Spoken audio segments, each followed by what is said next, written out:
40 વર્ષ ઉંમરના એક ઉત્સાહી બિઝનેસમેનને તેના વૃદ્ધ પિતા સાથેના સંબંધમાં એકદમ ઠંડો વ્યવહાર આવતા જોઈને મને જરા નવાઈ લાગી અને એ યુવાનને એકવાર મળવાનું થયું ત્યારે મેં સ્વાભાવિક રીતે જ પ્રશ્ન કર્યો કે તારે તારા પિતા જોડે કાંઈ અણબનાવ જેવું છે? યુવાને કહ્યું, અણબનાવ જેવું તો ખાસ કાંઈ નથી, પરંતુ હું એક પુત્ર તરીકે મારે જે ફરજ બજાવવી જોઈએ તે બજાવું છું. એક સમય એવો હતો કે મને મારા પિતા માટે ખૂબ જ માન હતું, પિતા માટે પ્રેમ પણ હતો, તેમના પ્રત્યે આદર પણ હતો. આ વાત 15 વર્ષ પહેલાંની છે. તે સમયે અમારી આર્થિક સ્થિતિ સારી નહોતી. મારા પિતાએ ધંધામાં સારી એવી ખોટ ખાધી હતી. હું નાનો હતો, મારી માતા હતી, 2 બહેનો હતી. ત્યારે હું કોઈ કામ ધંધાની શોધમાં હતો. અચાનક એક દિવસ મારા પિતા ઘર છોડીને ચાલ્યા ગયા. એક પત્ર અમારા માટે મૂકી ગયા. એમ લખ્યું હતું કે આ સંસારમાંથી મારું મન ઉડી ગયું છે અને હવે હું ગૃહસ્થ મટી જવા માંગુ છું. હું હવે સંન્યાસ ગ્રહણ કરવા માંગુ છું. બસ ત્યારે જ એને કોઈ આશ્રમમાં જતા રહ્યા અને ત્યારથી મારું મન તેમના પ્રત્યે ખાટું થઈ ગયું.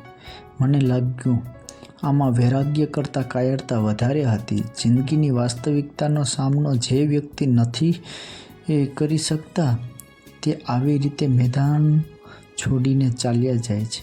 કોઈ સંન્યાસી બની જાય છે તો કોઈ ઘર છોડીને વૃદ્ધાશ્રમમાં ચાલ્યા જાય છે, તો કોઈ ગમે ત્યાં ભટકવાનું પસંદ કરે છે અને ગમે ત્યાં 2 ટંકનું ભોજન પસંદ કરે છે. સંજોગોની અસહ ભીંસમાં મુકાયેલો કોઈ માનવી આત્મહત્યા કરીને છુટકારો મેળવે છે. તેમની આપણને દયા આવે, પણ તેમની ઉપર આવેલી જવાબદારી તેમણે નિભાવવી નથી અને એ નિભાવવા માટે જે ધૈર્ય અને સહનશીલતાની જરૂર પડે તે તેમની પાસે નહીં હોતું. તેઓ આ માટે કોઈ ગંભીર પ્રયાસ પણ કરવા તૈયાર નથી હોતા. ભીડ પડે એટલે ભાગી છૂટે.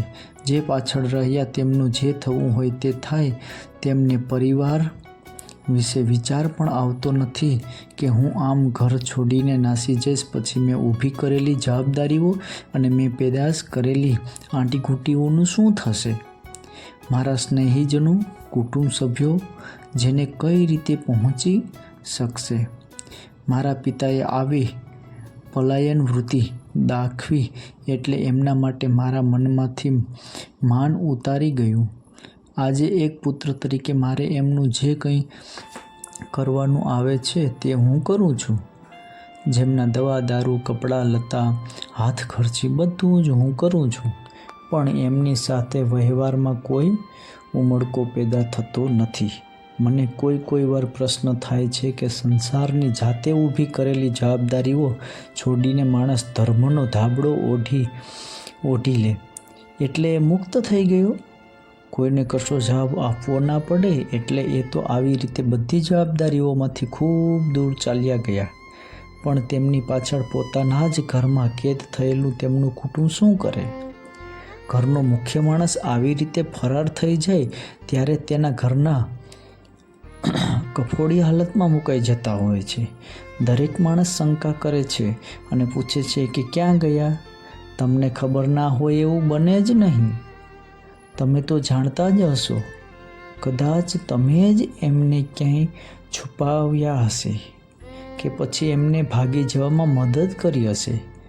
પછી મેં તો મારા પાપાના નામ ઉપર ચોકડી મારી દીધી અને પછી રાત દિવસ એક કરીને મારા પિતાએ નહીં નિભાવેલી બધી જ જવાબદારીઓ પૂરી કરી.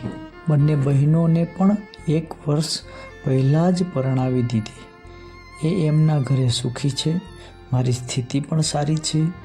મને પત્ની પણ સારી મળી. બધું બરાબર ચાલે છે. પિતા કોઈ વાર આવે છે, કંઈ જોઈતું હોય તો માંગી લે છે. આખો દિવસ ધાર્મિક ગ્રંથોની વાત કરે છે અને સાધુ સંતોના પ્રવચનોમાં હાજરી આપે છે. મારી મા પણ પતિની સ્નેહ સોબત ન મળ્યા પણ પોતાના કપાળમાં ચાંદલો ભૂસાયો નથી એવું આશ્વાસન મારી માતા લે છે. યુવાનની વાતમાં મોજૂદ તો હતું. માણસ સંપત્તિવાન હોય અને વૈરાગ્ય જાગે તો સંપત્તિ છોડીને સંન્યાસીના કઠિન માર્ગે આગળ વધે તો તેના ત્યાગની સચ્ચાઈ સ્વીકારવી પડે. માણસ જાતે ઊભી કરેલી કે આવી પડેલી જવાબદારીઓમાંથી છૂટી જવા કે છટકી જવા ઘર છોડે તેમને વૈરાગ્યનું નામ શોભે નહીં. આમાં તમે કશું છોડતા નથી. તમારા શિરેથી જવાબદારીઓ એક જ ઝાટકે ખંખેરી નાખો છો અને તમારા સ્વાર્થનું નાનકડું પોટલું બાંધીને નાસી જાઓ છો. કેટલાક માણસો ઘરનો બગીચો ઉજ્જડ મૂકીને આ રીતે ભાગી જાય છે. પછી તેમને પુત્ર કે પુત્રી તે ઘરનો બગીચો લીલોછમ કરી દે ત્યારે પેલા ભાઈ તેની શીતળ છાયાનો લાભ લેવા પાછા ફરે છે. દુઃખના પોટલા કુટુંબને સોંપીને ગયા હતા. હવે સુખ આવ્યું એટલે સુખમાં ભાગીદાર થવા પાછા આવ્યા.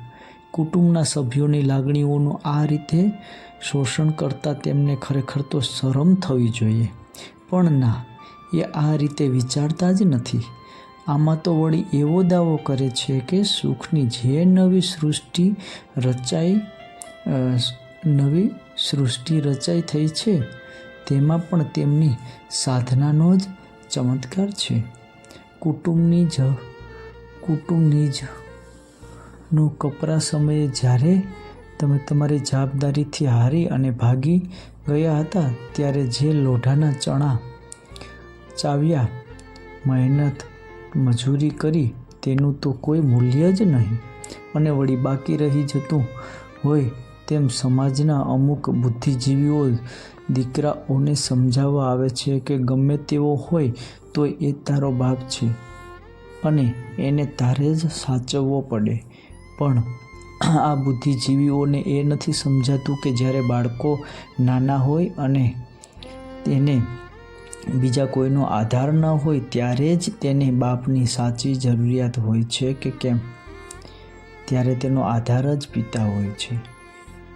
અને એવા સમયે પોતાના બાળકો પોતાના પત્ની અને પુત્રીઓને નોધારા મૂકીને વૈરાગ્યના નામે પોતાની જવાબદારીમાંથી છટકીને ભાગી જાય અને એ જ બાપ જ્યારે ઘરડો થાય ત્યારે પોતાના પુત્ર પાસે સેવાની આશા રાખે એ કેટલી હદે વ્યાજબી કહેવાય.